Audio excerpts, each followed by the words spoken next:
شكون فيكم اللي كتعقل على القصه ديال السيده اللي ركبت في طاكسي باش تقضي واحد الغرض، واذا به مول الطاكسي كيدير اللي ما تتوقعوهش كاملين؟ ناري البنات، ناري على قصه، ناري ناري ناري. هاد السيده جات مسكينه وجابت لينا الجديد ديالها. بالنسبه للناس اللي ديجا سمعوا هاد القصه فالجديد في الاخر، اللي ما سمعوش هاد القصه فسمعوها وسمعوا الجديد ديالها. بطبيعه الحال النصيحه دي نخليها لكم في السلام عليكم. معكم ذكرى، والعمر ديالي 36 سنه، متزوجه. واليوم جيت نعاود لكم قصتي ونقول لكم موقع فيا وكيفاش حتى تقلبت حياتي. انا يا البنات حاليا راني فواحد المشكل خطير وعاوز، ما عارفاش كيفاش ندير وكيفاش نتصرف في هذه المصيبه اللي انايا فيها. هادشي كامل وقع فيا نهار كنت في الطاكسي. بغيت قصتي اليوم تكون عبره لكم كاملين. سمعوني يا البنات ونصحوني، الله يكثر خيركم. راني سالفه وحيره وما عالم بيا غير سيدي ربي. انا كبرت وعشت وسط عائله على قد الحال. الاب ديالي مسكين واقف على باب الله، وفاش ما لقى كان كيخدم، راجل درويش وماشي ديال اللعب. عندي جوج خوتي دراري واختي بنت، وانا جيت وسط منهم. ماني من الكبارين ماني من الصغارين، مشيت بيناتهم. عشنا ديك الفتره ديال الصغر كانت عاديه، قرينا تعلمنا كل شيء، كان هو هذاك. قصتي في الحياه ما غادي تبدا حتى درت 18 سنه في عمري. بداك العمر هذا كنت جالسه في الدار، خرجت من المدرسه وشديت الارض، ما خدمت ما ردمت. الوالد هو اللي ما خلانيش نخدم، وقال لي بنتي انت بلاصتك في الدار، ما عندك ما ديري على برا. ايوا داكشي اللي درت، بقيت جالسه في دارنا وكنت حدوديه داخله سوق راسي. الا قلت لكم حدوديه راه فعلا كنت حدوديه، وما عنديش مع الناس والجمع، ما عنديش مع كثرة التبلبل والهضره. انا الوحيده اللي كنت ردنا في الدار كامله، وكلشي في العائله كانوا عارفيني معقله ومرزنه وداخله سوق راسي. داك العام غادي يبقاو كيجيو فيا الخطب. في الاول خطبني واحد المعلم، ولكن ما تفاهمناش معاهم. السيد كان متصاحب مع شي وحده وبغى يتزوج بيا انايا. قالك حقه كان باغي معاها المعقول وما تفاهمش معاها، ووقعوا بيناتهم شي نقاشات. ومن تخطبنا والوالد حط وهز في الولد لقاه فيه الدخل قبيح وصعيب، وعنده واحد العقليه تحلف عليه ما قاري حتى نهار. السيد واخا معلم ما واعيش، عقليته لا علاقه بالتعليم. صافي فسخت الخطوبه ديالي معاه. بقيت عاوتاني واحد المده تقريبا شي شهرين وهم يجوا فيا الخطاب. خطبني واحد خينا عاد السيد عسكري وكيكون في الصحراء. كانت شافتني غير الام ديالو، عجبتها وجات دقت بابنا وطلبتني الزواج. الوالد من سول على الدري اللي باغيين يزوجوا بيا ما تقال عليه غير الخير. صافي الناس رجعت خطبتني لولدهم، تفاهمنا على كل شيء، غادي نتزوج بالعسكري. لكن زواجي به كان فاشل وما تفاهمتش مع الاهل ديالو. من نهار خواتاتي تزوجت بولدهم وانا في المشاكل. كانت عدوسي كتعامل معايا واحد المعامله خايبه، وكانت دايراني بحال شي شفاف عندها. اما ولدها ضعيف الشخصيه وكيخلي خواتاتو يتحكموا فيه وحياته الشخصيه. اي حاجه كيديرها خاصو يشاركها مع خواتاتو ويتشاور معاهم في الصغيره والكبيره. الا بقاو قالوا لي الحاجه خاصها هي اللي تكون، لا كلمه فوق الكلمه ديالهم. حتى انا كانوا بغاو يديروني تحت الصباط وما يعرفتوا عليا، كانوا كيتحكموا فيا اكثر من راجلي اللي تزوجت به. الا بغيت حاشا كون نمشي غير للطواليت كيقول لي راجلي ما تمشيش لي حتى تشاوري مع امي ولا خواتاتي. انا كان خاصني نسيس ونرطب معاهم باش نمشي نغسل جنابي. ولا بقاو حتى قالوا لي ما تمشيش ودوشي غير في الدار، خاصني ندير بكلامهم ما نمشيش نغسل كيف ما بغاو هما. واخا يكون داك النهار السن ديال البرد كنمشي نسخن الماء على البوطه وندخل ندوش في الطواليت. ملي كندخل هما حاطين عليا احكا كتضيعي الماء، احكا كتضيعي البوطه. كندوش بسطل صغير كنخرج مزروفه في كمارتي. المهم واحد المعامله اللي كانوا كيتعاملوا بها معايا لا علاقه. زياده عن ذلك ما كانوش باغيني نولد مع خوهم. كانوا جابوا لي مانع الحمل من الشهر الاول وقالوا لي هاكي شربي الفانيل، خويا باقي صغير على الاولاد وبلا ما تغرقي في البص من دابا. ملي قلت لراجي قال لي عندهم الصح، ما باغيش الاولاد دابا بلاتي علينا، حنا ما هاربينش على الاولاد. ايوا خلاوني مسمره ما عرفت ما نقول لهم. المهم السيد عاطي القيمه للاهل ديالو اكثر مني انايا اللي مراتو. ومني كيجي في العطله ونبغي زعما ناخذ راحتي مع راجلي، خواتاتو كانوا كيخرجوا ليا من الجنب. الا بغيت غير شي نهار نخرج نفوز زعما بحال النساء ديال عباد الله كنلقاهم سبقوني وكيبغيو يمشيو معايا. المهم ما كيتفكوش، خاصني فين ما مشيت نجرهم جحلالي. انا ما كانش عندي معاهم حيت كيدخلوا في شي شبوقات اللي كانت بعيده عليهم وكيبغيو يدخلوا ليا بحياتي بالتفاصيل ديالها. الا لبست وتقديت كيقولوا لي انت كاع ما كتحشمي، ما عندكش الوجه ديال اللحيه، كتلبسي وكتقدي قدام شيخك. الا لبست طول وطلقت من راسي كيقولوا لي حكا انت معفونه وطلقه من حالتك. خويا بقى صايب فطر على جرانا. المهم كيف ما درت معاهم حصلت. عشت معاهم واحد العام ونص، خواتاتي كرهوني في حياتي، وهذا الشيء كامل ما كفاهمش. عدوسي دوزت الشر حتى من الضرب، كانت تضربني وتماطني شعري وكتجبدني منه.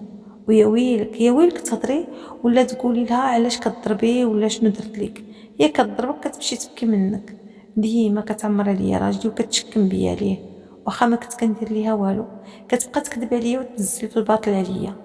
انا ما عرفتش اصلا علاش جات زوجتني بولدها وهي ما كانتش باغاني.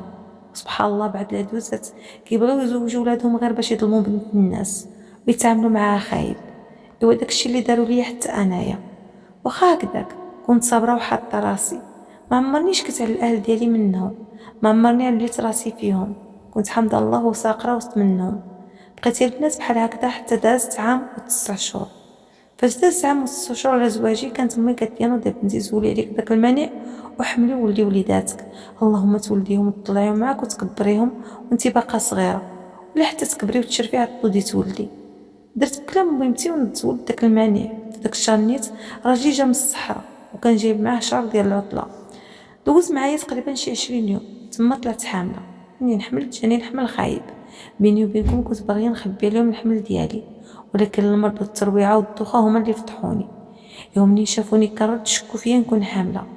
بقات عليا واحد الوصيه، يلا نديك للطبيب، يلا ندوزو لك، يلا نشوفوا مالك، يلا يلا. كل نهار تزن على وديا. انا ما كنتش كنبغي، ولكن هما ما تفكوا مني حتى مشيت درت الفحص. ايوا تما طلعت حامله وعندي اسبوع. السيده تصدمت، بقات كتطلع بالالوان. قالت الطبيبه كيفاش حامله؟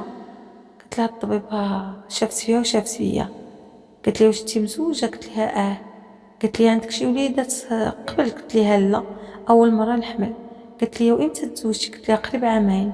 بقات لوسي قالت لي انتي كيفاش حامله مع من تشاورتي؟ والطبيبه من شافتها كتهضر بديك الطريقه دارت فيها دوره شيطانيه. قالت ليها اصلا انتي شكون جالسه كتحاسبي معاها تحمل ولا ما تحملش؟ اش دخلك فيها؟ واش انتي اللي عاقده عليها؟ ايوا ضربت الصدم وسكتات. ولكن ملي خرجنا ما خلاتليش خواتاتي، صبتني التصبان. داك النهار الطريق كامله وهي كتنقر عليا. من هذاك النهار هما كيحفروا عليا وما حملونيش نحمل ونولد مع خوهم. بقاو حاطين عليا، زيدوني الشقه وتماره. فيما كانت شي تماره كحله زحله زيدوني ليها. كانت عدوسي كتعطيني نخدم الشغل اللي كتر مني، ما انا كنت غير ضعيفه وقليله، ما كنتش كنقد الشقه وتماره. زيد الوحم كيف ما قلت لكم كان جاني خايب بزاف، ولكن هما ما رحمونيش وبقاو حاطين عليا ودايرين الحمل ديالي في راسهم حتى طيحوه ليا. فاش طاح ليا الجنين نط لسي واحد النهار كتخاصم معايا وكتسب فيا. والله ما درت ليها شي حاجه، هي كتهضر وانا حاطه راسي للارض. كنت واقفه وساكته. من ما رديتش عليها دفعتني، وبالدفعه اللي دفعتني جيت مزدوخه على الارض. ايوا شنو غادي نقول لكم؟ طلعت حتى السما ونزلت على الارض بالجهد. ما نعاودش لكم شنو وقع فيا. اول حاجه طاح ليا الجنين، ثاني حاجه غيب النهار كامل وانا مغيبه. منين فقت لقيت راسي في الطبيب.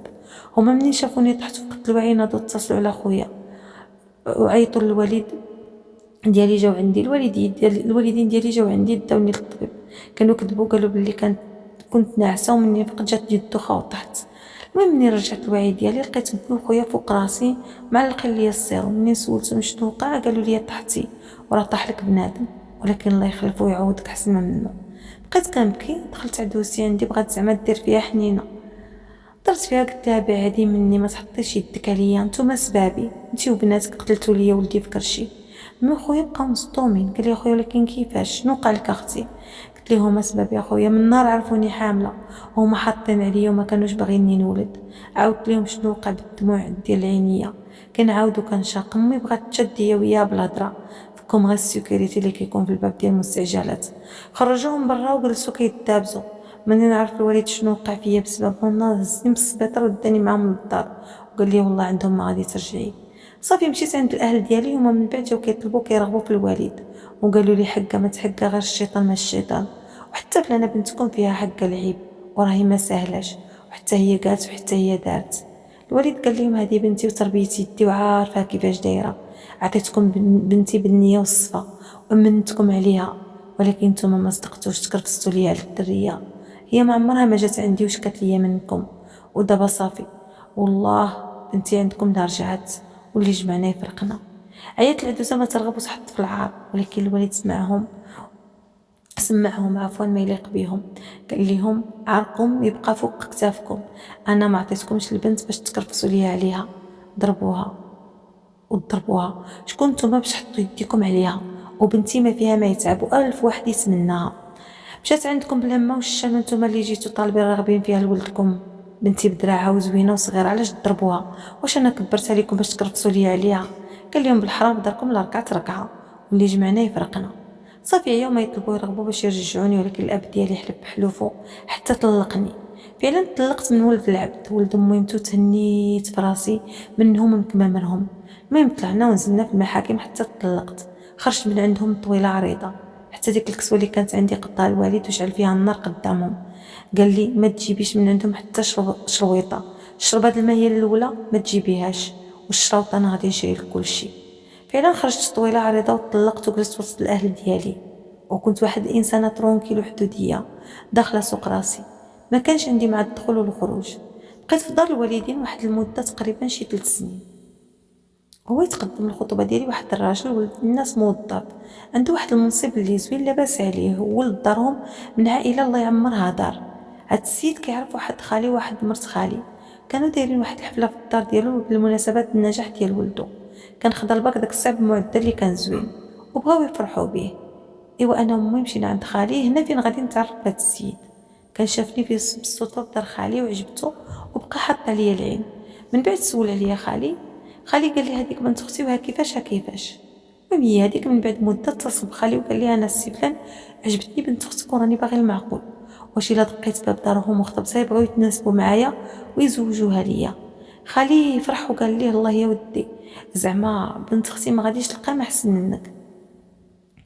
قال لي ولكن خصك تعرف واحد الحاجه بعدا. قال لي ها ما هي؟ قال لي السيده راه ديجا تزوجت وطلقت. وقال له سيدي انا ما عنديش مشكل، وانت عارف حتى انا ديجا كنت مزوج وما كتبش وطلقت، ودابا انا وياها متعادلين، الا قبلت عليا انا قبل عليها. خالي قال له منين هكذا عطيني وقت نهضر معها ولا مع الام ديالها ويكون خير. قال لي لا صاحبي، بدا ليا دابا بالهضره، هضر ليا مع المراه ماشي مع الام ديالها. قال له خلينا نشوفوا الراي ديال السيده هي الاولى، وديك الساعه تكون هضره اخرى وعاد نقولوها للام ديالها وحتى لباها. خالي قال له سيدي ما قلتي عيب، ان شاء الله يكون خير. ايوا هي ديك واحد النهار ويجي عندنا خالي تغدى معنا، من بعد الناس استغل الفرصه وهضر معايا على انفراد. قال لي بنت اختي واحد خينا راه شافك النهار الفلاني وراه عجبتي وها ما كاين. عاود لي عليه بالتفاصيل. قال لي دابا الا كنتي ناويه تعاودي حياتك من ثاني وجديد توكلي على الله، هاد السيد راني كنعرفو من زمان الزموني، الله يعمرها سلعه، ولد الناس متخلق وما فيه ما يتعب، طيب. وحتى هو سبق لي داز واحد التجربه اللي طلعت فاشله، ودابا باغي يعاود حياته. انا حشمت من خالي حطيت راسي للارض. هو قال لي واشنو قلتي بنت اختي؟ قلت له خالي ما عرفت شنو غادي نقول لك. قال لي ما عندك ما تقولي، وافقي على هاد السيد وسيري توكلي على الله وتزوجي، وانا نضمنوا لك ولد الناس وخدام مزيان ولاباس عليه، عنده دارو والطوموبيل ديالو، وحتى هو بحالك بحالو بايت ليه مزوج ومطلق. وراه بنت اختي الطلاق ماشي اخر نقطه في الحياه، بل هو بدايه مشوار، وانت غير توكلي على الله وديري النيه. اللهم تدي مطلق ولا تبقاي تسناي شي حد مزوج ويديك على الضره، ولا تزوجي بيا عزري وغدا بعدو يبقى يعايرك بها ويقول لك قبلت عليك وديتك مطلقه وسترتك وانا. المهم خالي قنعني بالهضره ديالو وقال لي توكلي على الله. مع العلم هذا خالي راجل اجي وقاري وواعي وكبير، وولدو الكبير قريب قدي في العمر، يعني ماشي شي واحد اللي ما عارف شنو كاين ولا ما عارف شنو كيقول. ومادام شكر لي هذا الانسان الا هو ولد الناس وباغي المعقول ماشي ديال التفليه. الحصول ما فيه عطيت لراسي مع هذا الانسان فرصه، تكلمنا مع بعضياتنا صراحه. السيد كيبان ليا عنده كاريزما، انسان مثقف وواعي وقاري، خدام ومعقول، راجل شارب عقله وماشي صغير. كانت في واحد الوقت عنده في ديك الوقت عنده تقريبا شي 38 عام، علين يدخل في الربعينات، طلق وما عندوش الدراري مع الطليقه ديالو. كان عاود لي عليه وانا كذلك تكلمت انا وياه وعاودت ليه على السبب ديال طلاقي. قال لي عادي ماشي مشكل، نسي الماضي وشوفي الحاضر. قال لي انا كنوعدك غادي نكون انسان مثالي ليك، وغادي نعوضك على ما داز عليك. قلت ليه ان شاء الله، اللهم يسر. سيمانه هو كيهضر معايا في اطار الاحترام، تعرفنا تفاهمنا. من بعد طلب مني يجيب الاهل ديالو يخطبوني من عند الاب ديالي. انا قبل ما نوافق تشاورت مع امي، قلت لها امي شي ناس باغيين يخطبوني، وهذا الراجل راه من طرف خالي وهو اللي تكلم لي عليه، وها كيفاش اشنو واقع. ما قالت لها بنتي وتوكلي على الله وسيري تزوجي كملي حياتك، احسن لك ما تبقاي خازنه راسك في الماضي وزواجك القديم. حيت انا من بعد الطلاق وليت كئيبه وحزينه بلا قياس. ديما كنت كنفكر زواجي الاول اللي طلع فاشل، كنت كنفكر الحقره اللي دزت منها مع دوك الناس، كنت كنمرض في راسي صراحه. قررت نوقف من جديد وعطيت فرصه لهاد خينا. هو كان جاب الاهل ديالو خطبني من عند الوالد. صراحه الوالد ولا امي عجبوهم الناس، عجبوهم حتى الدري، حتى انا فرحت بهم وحسيت بشي حاجه لداخل كتربطني بهم.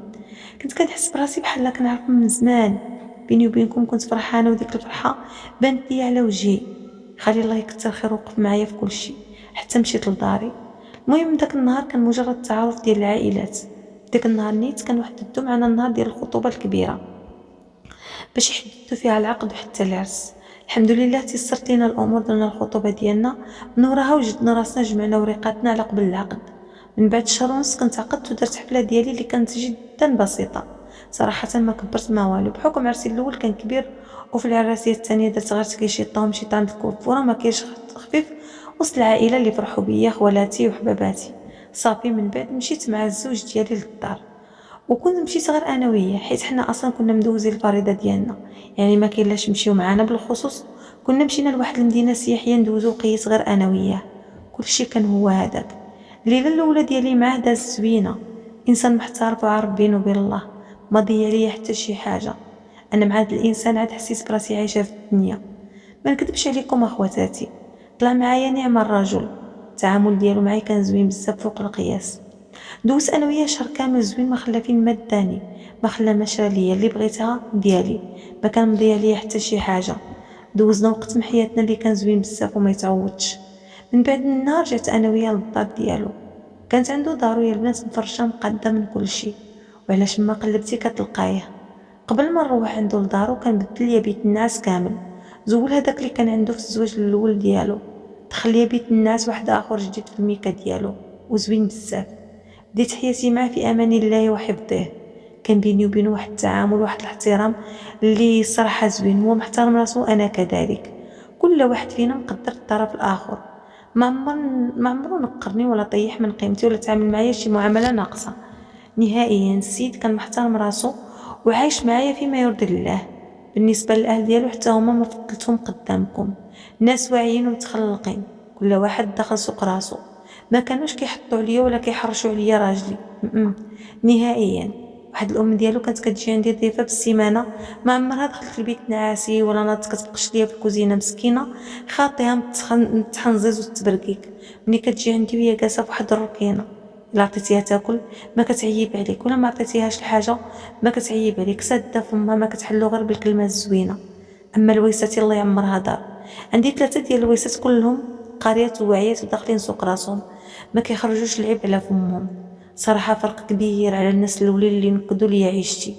كيف ما كيقولوا الناس كتختلف طوب وحجر، ما نحكموش على الناس بلي كلهم قباح.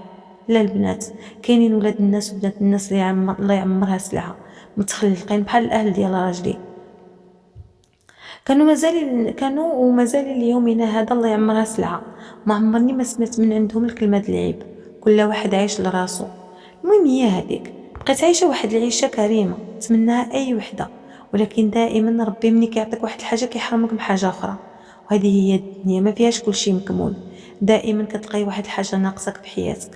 انا ربي عطاني راجل متخلق وكيبغيني وكيحبق عليا، عطاني دار وطوموبيل، الناس يطلعوا بحال الاهل ديالي وكثر. لقيت راسي ما خصني والو، ولكن مني فكرت في الوليدات بغيت نولد راجلي وليداتو ما جابش الله وما حملتش. من نهار قطعت المانع وانا كنسين راسي نحمل، ولكن والو. داز الشهر الاول والو، الثاني كذلك والو، داز العام الاول والو، ما وقعش حمل. غادي تقولوا لي ياك ما صقعت طلعتي عاقره، غادي نقول لكم كاين العقل، ولكن ماشي مني. راجلي البنات هو اللي طلع مسكين عاقر وما عندوش القدره على الانجاب، وهذا الشيء قالوا لينا الاطباء ملي مشينا نشوفوا علاش الحمل تاخر. رغم ما كنديروا حتى شي واقي وما كنديروا حتى شي حاجه، وانا اصلا ديجا حملت وطيحت. مني مشينا دوزنا في الاول مشيت غير انا ومامتي، كانوا قالوا لي ما عندك حتى شي حاجه مادام كلشي عندك الامور مزيانه. ديك الساعه قلت يمكن يكون عندي البرد في الوالده ولا شي حاجه، حيت داك المره ملي كنت طيحت الجنين مع الراجل الاول كان ضربني البرد، داكشي علاش كان عندي احتمال يكون ضربني البرد للوالده. كنت كندير بكلام امي، بقيت كنشرب في العشوب وكندير في الخلطات ديال البرد، ما خليت ما درت. راجلي كان كيقول لي اش من برد هذا اللي فيك، سيري للطبيب وتاكدي. ملي كنت كنقول لي انا ما فيا والو كان كيقول لي كلشي ديال الله، واللي فيها الخير الله يجيبها لينا، كاع ما تعصبي راسك. فعلا بقيت صابره، كنسين رحمه الله تنزل عليا، ولكن والو. غد واحد خو قال له لا خاصكم تمشيو للطبيب والفلاني، راه كاين في المدينه والفلانيه وراه معروف وكذا وهادي. ايوا نضنا يا خواتاتي مشينا لداك الكلينيك عند واحد الدكتور اللي قال لينا خو. ملي مشينا دخلنا درنا الفحوصات التحاليل طلعوا ونزل، غادي تبين راجي عنده القدره على الانجاب 0.0، يعني السيد طلع عاقل وما غاديش يقدر يولد لا معايا ولا مع غيري، ولكن انا بصحه جيده وكل شيء عندي هو هذاك. هذه كانت صدمه عمري، لا ليا ولا لراجلي. ما نكذبش عليكم اخواتاتي، نزل الخبر علينا بحال شي صاعقه. راجلي ما قدرش يتحمل، بكى بالدموع، بقى فيا بزاف. من داك الساعه غادي يتبدل مره واحده.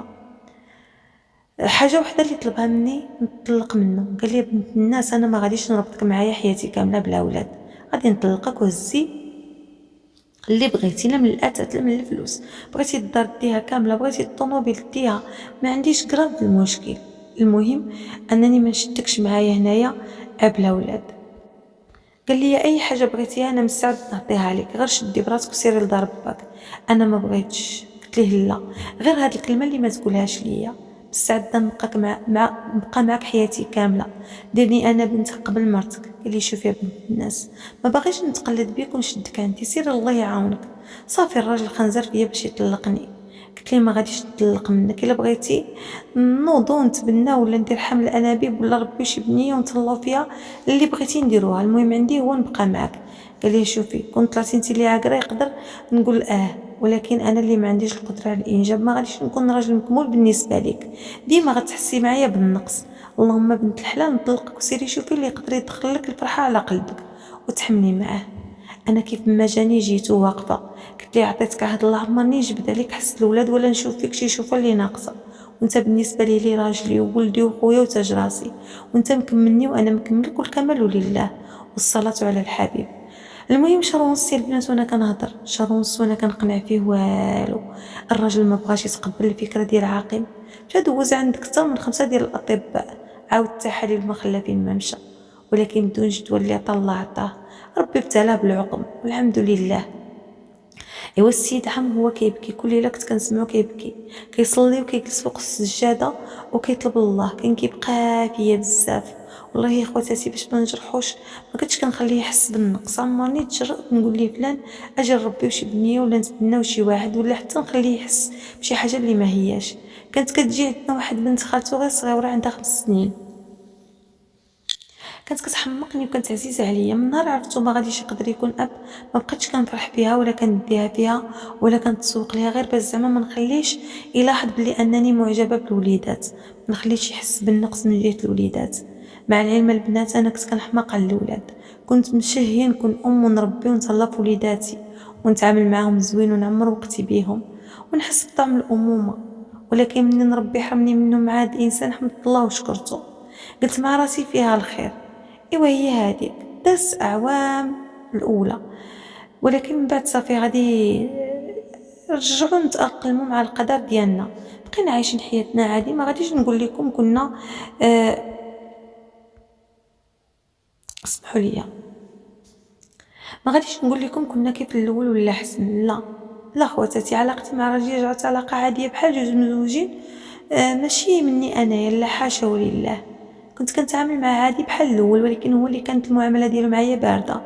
ديما كتلقاي كيفكر، ديما ساهي، ديما حط راسو ما مسوق لا ليا لا والو. الا شد الكونجي زعما باش يقول لك نخرج ونبدلوا الجو ولا والو، ما مسوقش لا في الاعياد ولا في المناسبات. السيد رجع مكتئب وغير جالس هو كيخمم. كنت حاسه به حيت العيشه بلا وليدات حاجه خايبه وبزاف. اي دار كتلقاي فيها الوليدات كتكون مليئه بالسعاده، كتلقاي واحد الفرحه كبيره، ولكن الدار بلا ولاد خاويه بزاف، وكتكون مقناطه، وزيد عليها كتكوني عارفه بلي ما عندكش امل باش تكوني شي نهار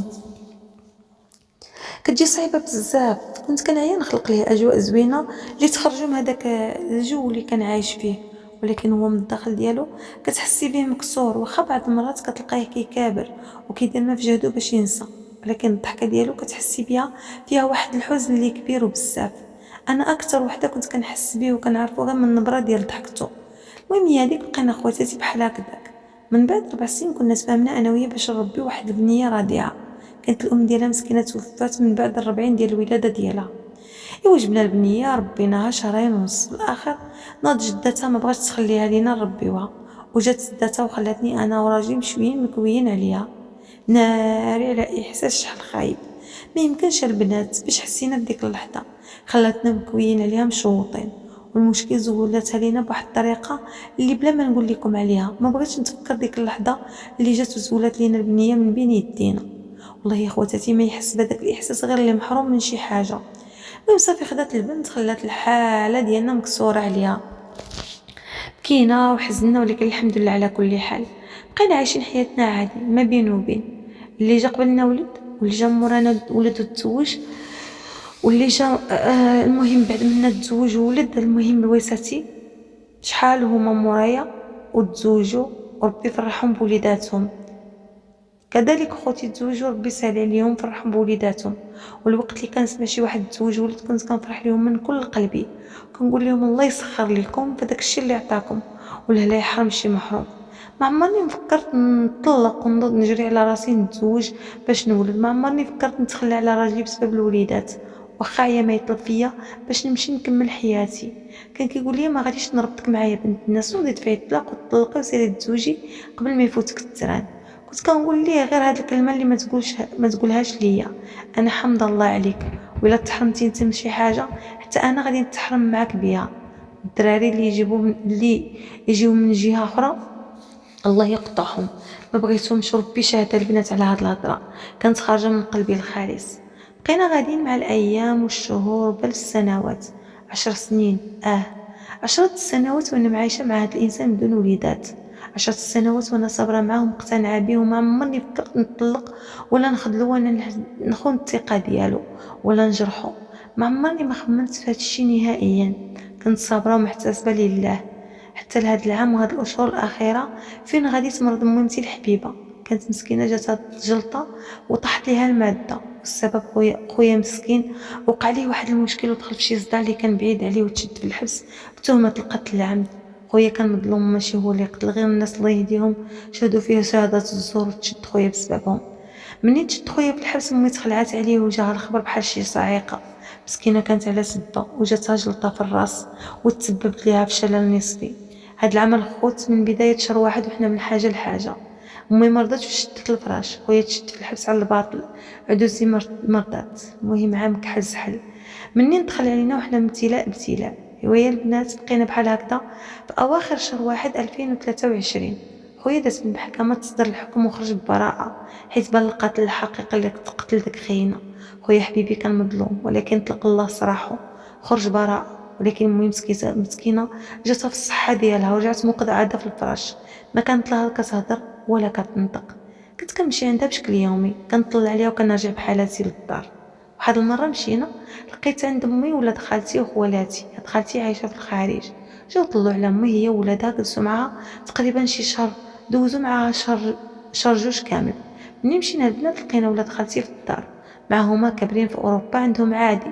جاو سلموا عليا قدام راجلي بالوجه، ومعاه هو مغير ما بغاش وما عجبوش الحال، بقى جالس معاهم غير بفوق الخاطر. غير شربنا اتاي قال لي نوضي تقلعي تمشي بحالك. انا عرفتو مالو حيت عارفاه كيغير عليا. نضت مشيت معاه، ما تناقشتش معاه ما هضرت معاه ما والو. عيات فيا مرت خويا لا جلسوا تفشاو قلت لها لا حكا راجل مشغول وعنده ما يدار. مشينا للدار دخلنا بالدخله مع الباب رجع السيد تقرع عليا وقال لي قدر شان بوك يسلموا عليك بالوجه. بقى كيخاصم ما نعاودش لكم على فضيحه دار ليا داك النهار. قال لي علاش خليتيه يمد لك وجهه وعلاش مديتيه انت ليك اللي حناكك؟ واش ما عندك راجل اللي يحكمك؟ واش هكذا عجبك الحال يسلم عليك بالوجه وانا حاضر وكنشوف فيه؟ واش بغيتي ترديني حمار بالودين وتضحكي فيا لي يسوى لي ما يسواش؟ ايوا بقى برشي هضره اللي ما هياش. مع العلم موالف كيغير عليا، ماشي اول مره يدير هاد الخدمه، حتى واحد النهار دار ليا بحال هكذا وعاد كثر. حاولت نهد، قلت لها ودي راه عادي ماشي شي حاجه، السيد راه باقي صغير وسلم عليا بالوجه ما فيها باس، هذا ولد خالتي عنده غير 19 عام، صغير عليا بزاف. منين قلت ليه صغير وما فيها باس ما عجبو حال، قال لي هذاك اللي شفتي وجهك صغير قادر يولد 10 منك، ما صغير ما والو، وإلا بغيتي ترجعيني ديوتي ونصفق لك ايوا سلمي وعاودي. المهم السيد تعصب عليا وقال لي من اليوم ما غاديش تمشي لداركم حتى تمشي خالتك بحالها، وما بغيتش مثلا تجبدي ليا حس داركم وامك وتقول لي حق امي مريضه وحق امي دارت لي عيطت عزت عليا، ولا حق امي وحق با. قال لي من اليوم جلسي في داركم حتى تمشي خالتك بحالها، وديك الساعه سيري عند امك وعند باك. ايوا السيد دار واحد ردة الفعل اللي ما نعاودش لكم عليها. من الفوق هز راسو عليا يومين وهو غضبان عليا. انا قلت صافي معليش ندير ليه الخاطر، واخا الصراحه مرت خويا كانت كتعيط لي وكتقول لي فلانه اجي عندنا وجلسي معنا شويه، ولكن انا جينابا للمشاكل كنت كندير لمرات خويا الاعذار وما كنمشيش عندهم. بقينا هكذا حتى النهار اللي غادي يوقع فيها اللي ما عمرني تخيلته ولا طاح ليا على بالي. هذاك النهار البنات كان 15 في شهر جوج، خالتي كانت اتصلت عليا وقالت لي اجي جلسي معنا شويه. رحنا ماشي بحالتنا، بغيت نشوفك ونخليك بخير. انا في الاول ما بغيتش، بقيت كنعطيها في الاعذار حكا مشغوله وكذا. قالت لي الا ما جيتيش غادي نجيو حنايا عندك. منين قالت لي نجيو عندك قلت لها صافي خالتي انا جايه، حكا راني في السوبر ماركت غير نتغدى ونجي عندكم. قالت لي واخا. فين انا بنات درت المشيه في راسي باش ما يتقلقش راجلي، ما بغيتش نقول ليه غادي لدارنا. ضربت الطم خليته حتى تغدى ومشى يخدم، درت اختي لبست جلابتي شديت الطاكسي بالزربه هزتني من الدار ديالنا حتى للدار ديال الاهل ديالي. ايوا جلست معاهم سبيعه وحده بالضبط، قلت لهم سمحوا لي راجلي عارض على صحابو ما يمكنش نجلس راني مشغوله وكذا وهادي. خليت خالتي ولادها على خير وخرجت بالزربه باش زعما نرجع للدار قبل ما يرجع راجلي وما يلقانيش في الدار. شديت واحد الطاكسي هي دايره بحال شي خطاف، يعني ماشي طاكسي ماشي معروفه، الشكل ديالها بحال طاكسي وهي بحال ماشي معروفه. طلعت فيها قال لي فين غاديه الاخت؟ قلت ليه الحي الفلاني. قال لي مرحبا. انا يلا طلعت هما يطلعوا معايا جوج، واحد ركب القدام والثاني ركب حدايا. عادي صاحب الطاكسي قال لهم فين غاديين؟ قالوا ليه البلاصه الفلانيه. مع العلم واحد فيهم بغى ينزل غير في الدوره، طلب مني يسبق منه هو الاول. قلت ليه واخا ماشي مشكل انا عندي الوقت الكافي. صافي هزيت التليفون ديالي بديت كنشوف فيه عادي. في واحد اللقطه سمعت تشويش بيناتهم، ملي ليت راسي لقيت الطاكسي غادي في الطريق طويل والمشكل حتى واحد فيهم ما نزل. استغربت قلت ليه الشري فين غادي بينا ماشي هادي الطريق. هو ما رد عليا لا بتقتل ولا بتحيي. ايوا السيد كسير على ما في جهدو مشى طافي الضو. قلت عليها سيدي غير بشويه ياك لاباس. انا دخلني الصد، بغيت نحل الباب ديال الطاكسي حيت عرفت القضيه حامضه. يوم جيت نحط يدي على الباب حتى كنحس بهذاك اللي حدايا جبد عليا موس حطو ليا في الرقبه ديالي وقال لي زكاي وقطعي الحس وبركه ما تهضري. بقيت كنقفقف كنقول لي ولكن اخويا حشومه عليكم، شو درت لكم انا علاش غادي تاديوني؟ قال لي سدي فمك. بقى حط عليا المدا فوق رقبتي، ما حبسوا بيا حتى لواحد الخلا. نزلوني اخواتاتي من الطاكسي وانا كنبكي وكنرغب فيهم. قلت لهم عاري لا ما طلقوني، بغيت نمشي بحال انا مرت الراجل وما درت لكم والو. قالوا لي سدي فمك وزيدي قدامنا. داوني للخلا زولوا لي التليفون، داو لي الصاك البسطه وحطوهم في الارض من بعد بنا غادي تعداو عليا. وهي البنات تعرضت للاغتصاب من قبل 3 ديال الرجال، دازوا عليا واحد بواحد وانا كنبكي وكنغوت. هما بلا حشمه بلا حياه ضيعوني في حياتي وسخوني بالقذاره ديالهم. في الاخر سمحوا فيا ومشاو هربوا. صافي كان واقيلا سمعوا هضره خافوا على ريسهم وما يهربوا، حتى مسكوا التليفون خلاو محطوط هو واحد الجاكيطه ديالهم والصباط ديال واحد فيهم. شنو غادي نقول لكم تكرفسوا عليا ديال بصح. بقيت كنبكي نتجمعت راسي وانا كنبكي. خرجت من ديك الجهه لقيت واحد خيتي وهي وصاحبها في ديك البلاصه، طلبت منهم المساعده ورغبتهم وصلوني داوني مساكن حتى للدار ديالي. انا ما بغيتش نقول لهم تعرضت للاغتصاب، قلت لهم غير ضاقت بيا الدنيا وجيت لهنا ودابا كنحس براسي عيانه.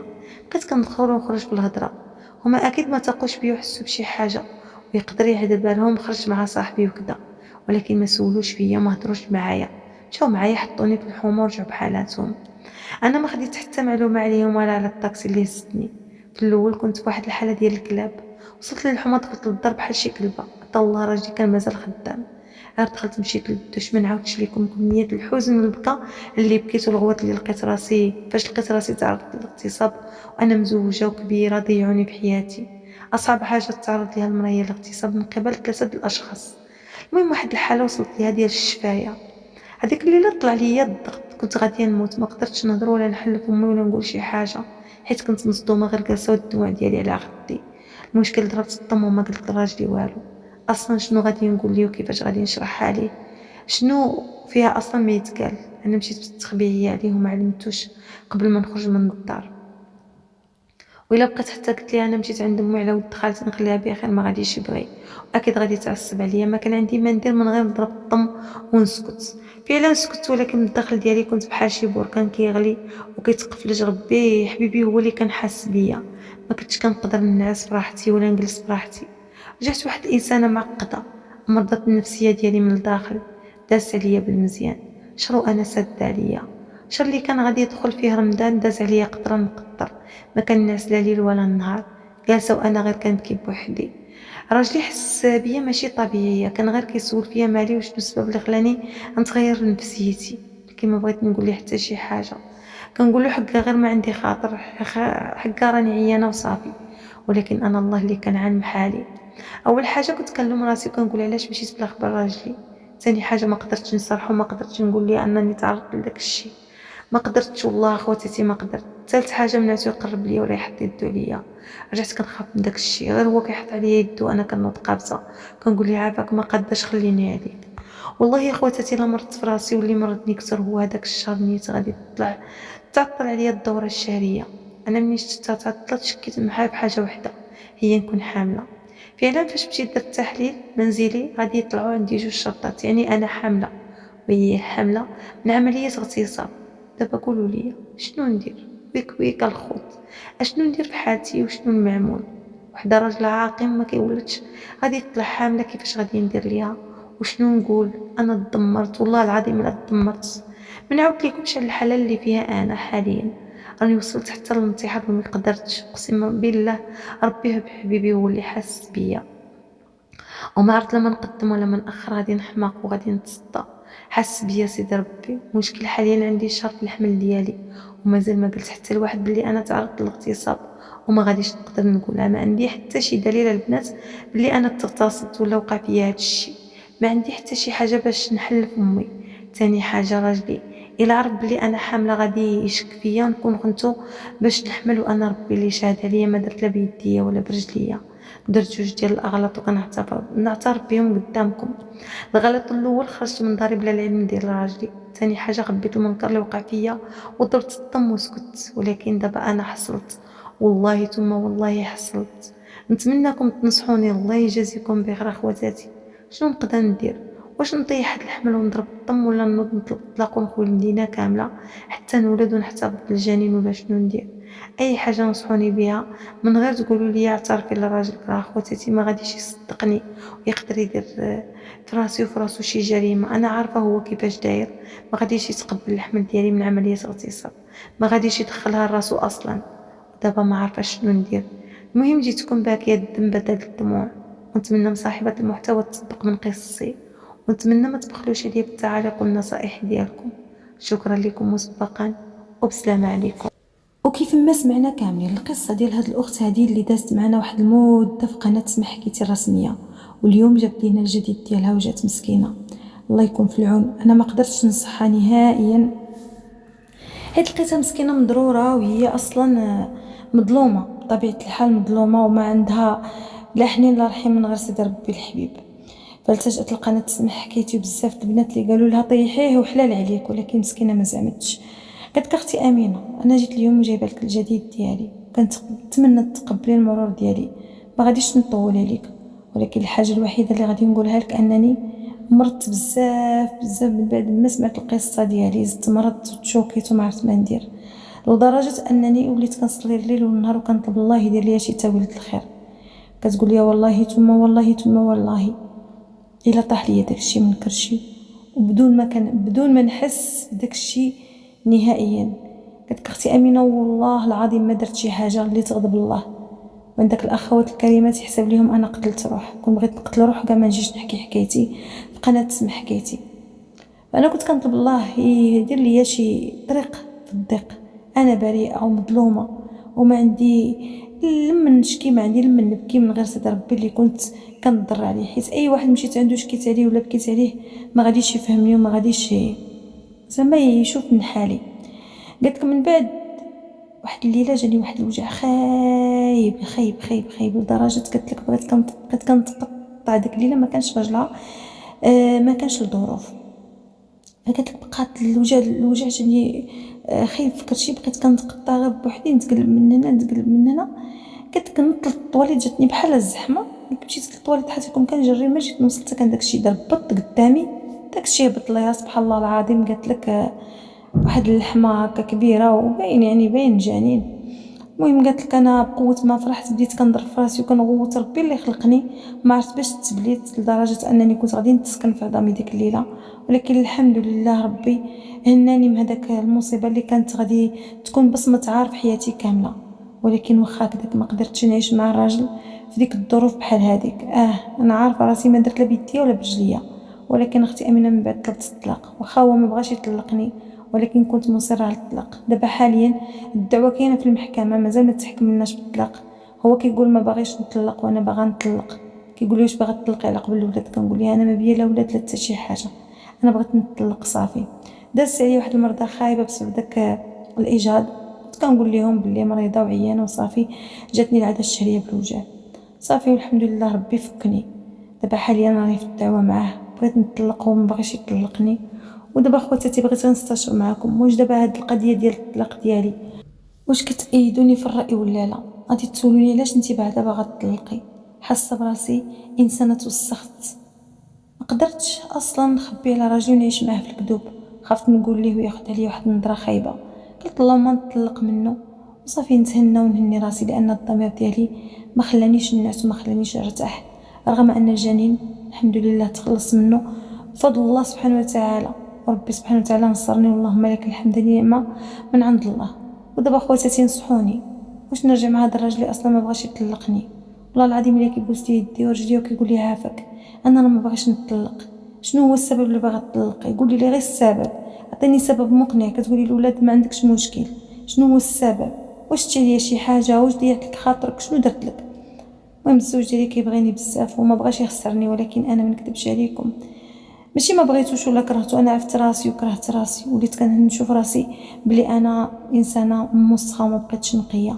هذا هو السبب وهذا هو الجديد ديالي. اختي امينه تقبلي المرور ديالي ونتمنى تحطيه وتشاركيه مع البنات لعله وعسى ينصحوني عاوتاني شنو نقدر ندير. دعاو معايا بزاف الله يجازيهم بخير ودعواتكم وصلتني. شكرا لك الاخت امينه، انا متتبعه وفيا لقناتك وما كنتش باغا نحط لك الجديد بطبيعه الحال، خايفه يقولوا البنات بلي انا ممكن نكون طيحت الجنين، ولكن راني قسمتكم في امي بالله ما طيحتو، داكشي طاح راسو فضل الله والدعاء ديالكم. وهذا الشيء اللي كاين وهذا هو الجديد ديال هذه الاخت. فنخليكم مع النصيحه اللي اصلا ما قديتش ننصحها. شكرا لك اختي الكريمه، الله ينصرك والله يدير لك شي تاويل ديال الخير.